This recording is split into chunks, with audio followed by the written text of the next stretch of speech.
Meanwhile, the 11 disciples set out for Galilee, to the mountain where Jesus had arranged to meet them. When they saw him, they fell down before him, though some hesitated. Jesus came up and spoke to them. He said, "All authority in heaven and on earth has been given to me. Go therefore, make disciples of all the nations. Baptize them in the name of the Father and of the Son and of the Holy Spirit.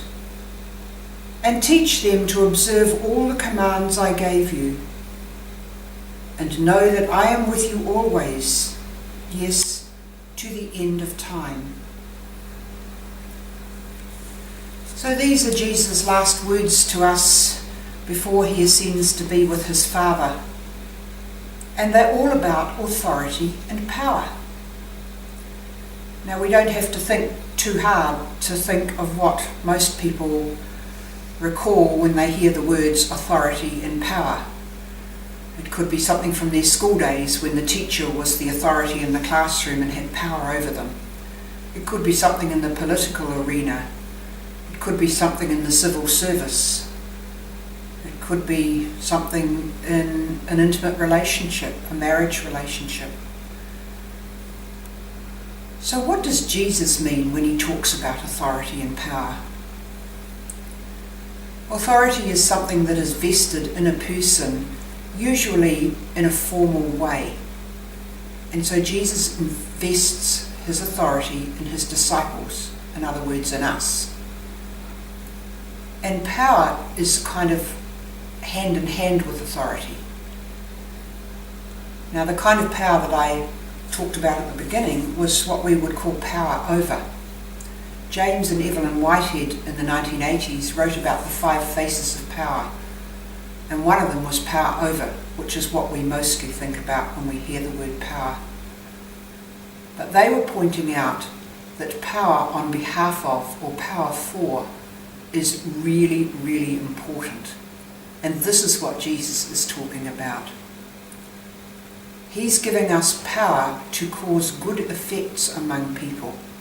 He's inviting us to baptize, to heal. He's not telling us to go out and lord it over people.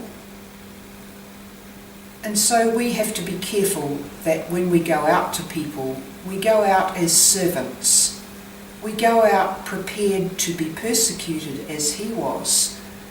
We go out prepared to wash their feet metaphorically.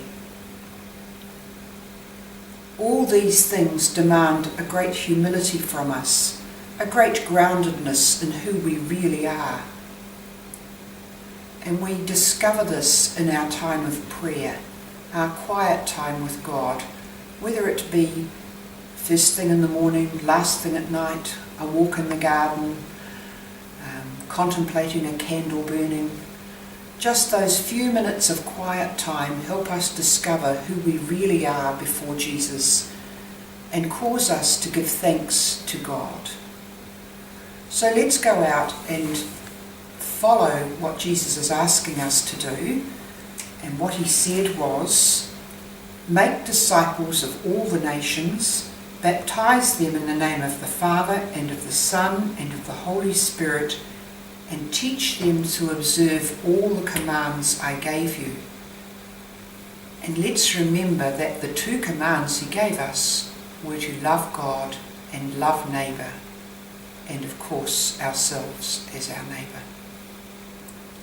God be with you.